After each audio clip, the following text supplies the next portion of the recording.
Decoration చేసినటువంటి దండలు ఇవన్నీ కూడా నదుల్లో కలిపేస్తున్నాం. దానివల్ల నది ప్రక్షాళనేమో కానీ ఆ నది కాలుష్య బారిన పడుతుంది.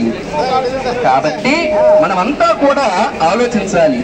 మన పండుగల వెనకాల మనకి ఏముంది, మన పూర్వీకులు మనకి ఏం చెప్పారు, మన పెద్దలు నదులను ఏ విధంగా కాపాడుకోమని చెప్పారు అనేటటువంటి విషయాన్ని మనం ఒక్కసారి గుర్తు తెచ్చుకోవాలండి. కాబట్టి తడి చెత్తని ఒక బొట్టలో, అంటే ఇటువంటి వంటింటి వ్యర్థాలు, అలాగే ఇస్త్రాకులు, అలాగే పువ్వులు, అలాగే అనేకమైనటువంటి కూరగాయ తొక్కలు, ఇవన్నీ కూడా తడి చెత్తనైనా అదంతా ఒక బొట్టలో వేసుకోవాలి. దీన్ని కంపోస్ట్ ఎరువుగా ఉపయోగిస్తారు. అది మొక్కలకి పంట పొలాలకి ఎరువుగా ఉపయోగపడుతుంది. ఇక పొడి చెత్త అంటే ఇనప మొక్కలు, అలాగే సీసా మొక్కలు, అలాగే గాజు పెంకులు, ఇటువంటివన్నీ కూడా పొడి చెత్త. మరి ప్లాస్టిక్ మొక్కలు ఇవన్నీ కూడా పొడి చెత్త అంటారు. ఇవి రీయూజ్ అంటే రీసైక్లింగ్ కి వెళ్ళి మరలా అవి మనకు ఉపయోగించుకోవడానికి అవకాశం ఉంటుంది. అట్లాగే ప్రమాదకరమైనటువంటి వ్యర్థాలు అంటే మనకి ఇంజెక్షన్ చేస్తారు కదా, ఆ ఇంజెక్షన్ సూదులు, అలాగే సిరంజులు, ఇటువంటివన్నీ కూడా మరి ప్రమాదకరమైనటువంటి వ్యర్థాలు అంటారు. అవి ఎర్ర రంగు ఉన్నటువంటి బుట్టలో వేసుకోవాలి.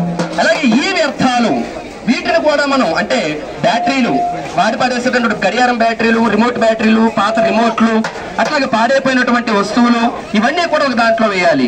అందుకే అమ్మలారాలకించరమ్మ బాబు అయ్యారాలకించరయ్య, బల బల బలే అమ్మలారాలకించరమ్మ బాబు అయ్యారాలకించరయ్య. చక్కని మన జీవితాలు చిక్కుల్లో పడకుండా, చక్కని మన జీవితాలు చిక్కుల్లో పడకుండా, చక్కని మన జీవితాలు చిక్కుల్లో పడకుండా,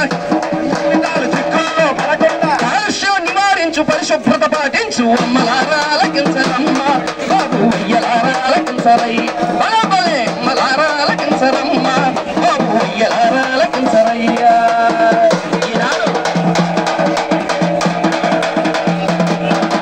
శుభ్రతను పాటించు సోదరా. అబ్బో శుభ్రత అంటే మా ఇల్లంతా ఎలా ఉంటుంది తెలుసా?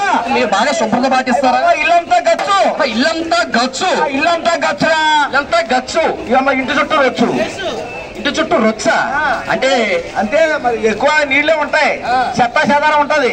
ఇంట్లో చూసేసి చెత్త అంతా కూడా ఆంధ్రలో పాడేస్తాం. ఏది ఎదరో రోడ్డు మీద పాడేస్తారు, పాడేస్తాం, కాలంలో పాడేస్తాం, కాలంలో చూసేస్తాం అంతే. అలా చేయడం ఏంటి?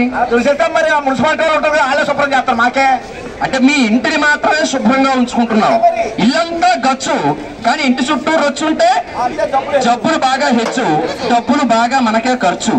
ఎందుకంటే ఇలాగా మన ఇంటిని ఏ విధంగా అయితే మనం చూసుకుంటున్నామో మన వీధిని కూడా అలాగే ఉంచుకోవాలి, మన పరిసరాలను కూడా అలాగే శుభ్రంగా ఉంచుకోవాలి కదా.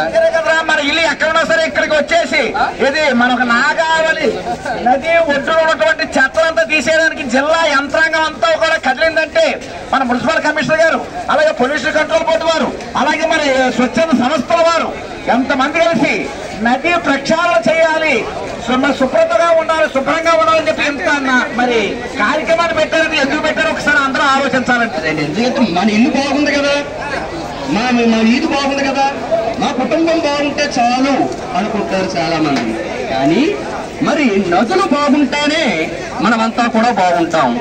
ఆయన గలగలా ప్రవహించేటటువంటి నాగావళి నది, అందులో నుండి వచ్చేటటువంటి ఆ నీరు మనం త్రాగడానికి, పంట పొలాలకి, వీటన్నిటికీ ఉపయోగపడుతుంది. అటువంటి పరమ పవిత్రమైనటువంటి నాగావళి నదిని కూడా మానవుడు కలుషితం చేస్తున్నాడు. ఎందుకంటే భగవంతుడు సృష్టించినటువంటి జీవరాశుల్లో మానవుడే తెలివైనటువంటి వాడు. తెలివని మాకేం చల్లబోసి మాకు మాట్లాడుకో, మాకు తెలివి ఉంది, మాకు ఎంతో కొంత జ్ఞానం ఉంది. మేము కూడా మా ఆవిడ చెప్పింది మేము కూడా వింటున్నాం. ఆవిడ చెప్పిందే వింటున్నావా? ఎందుకని అలాగే? ఆవిడ గొప్పగా ఎక్కువ చదువుకుంది కాబట్టి. బాగా చదివింది. ఆడవారు చదువుకోవాలండి. ఆడవారు చదువుకుంటే డాక్టర్లుగా, కలెక్టర్లుగా, ఎంఆర్ఓలుగా, ఎండిఓలుగా పెద్ద పెద్ద పదవుల్లో ఆడవారు అన్ని రంగాల్లో చక్కగా ముందుకు వెళ్తూ అభివృద్ధి సాధిస్తున్నారు. కూడా మన ఆడవారే కదరా, మరి ఆడవారే ముందు. మరి మన నిజంగా మా ఆవిడ గొప్పగా చదివింది కాబట్టి మరి మంచి బాగా చెప్తున్నాం. బాగా చదివింది. ఎంత చదివింది? మా ఆవిడ ఎంఏ, పెద్ద చదివే చదివింది. మీ ఆవిడ ఎంఏ. మరి నువ్వు వెనకాల బొమ్మే. బొమ్మ ఏంటి? మనకి సంతకం చేత కాదు, ఏలు ముద్ర. ఏలు ముద్ర అంతే. అటువంటి చదువుల కోసం కాదు నాయన, మంచిగా చదువుకోవాలి, మంచిని తెలుసుకోవాలి. ఒరే మంచి తెలుసుకోవాలంటే మా ఊళ్ళో ఉన్నటువంటి పెద్ద మనిషి తెలుసుకోవాలి. పెద్ద మనిషి ఏం చేశాడు ఆయన? ఒరే ఏం చేశాడంటే ఒక రోజు వెళ్ళి వాళ్ళ కుర్రాడు మామిడి చెట్టు మీద కాయలు కోసేస్తున్నారా. మామిడికాయలు కోస్తుంటే నేను చూసానా, ఒరే మామిడికాయలు కోస్తున్నాను మీ నాన్నతో చెప్తాను, బుద్ధిలో కూడా మాట్లాడుకు, మీ నాన్న ఊరికి పెద్ద మనిషి కాబట్టి మీ నాన్నతో నువ్వు మామిడికాయలు కోసిన విషయం మీ నాన్నతో చెప్తాను రా అన్నాను. ఉన్నాడు ఆడు చూసాడు, అదేంటి మా నాన్నతో చెప్తాను, మా నాన్న పక్క చెట్టు మీదే ఉన్నాడు అన్నాడు. అంటే ఆవిడ కోసేస్తున్నాడు మామిడికాయలు. అదేండి చూసారా? కాబట్టి ముఖ్యంగా మల్లెపూ మల్లెపువ్వే, ఉల్లిపు ఉల్లిపువే, ఏనుగు ఏనుగే, ఎలక ఎలకే, పులి పులే, పిల్లి పిల్లే. అలా కాదు. అందుకే మీ 84 లక్షల జీవరాశుల్లో కూడా మానవుడు తెలివైనటువంటి వాడు, కాబట్టి బుద్ధి ఉన్నటువంటి జీవి ఈ మనిషి.